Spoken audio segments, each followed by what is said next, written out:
নমস্কার বন্ধুরা, শেপুর রান্নাঘর থেকে আজকে কি রেসিপি হয়েছে দেখাচ্ছি।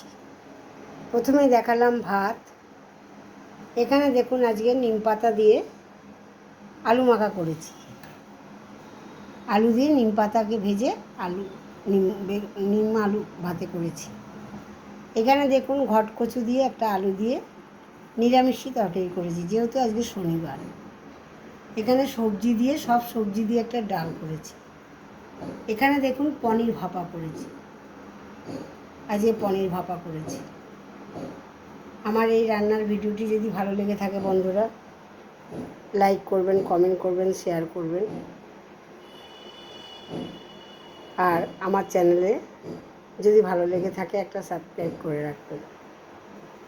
ফেসবুক থেকে যারা দেখছেন বন্ধুরা, তারা আমার চ্যানেলটিকে ফলো করবেন, একটি ছোট্ট করে লাইক করবেন। ধন্যবাদ।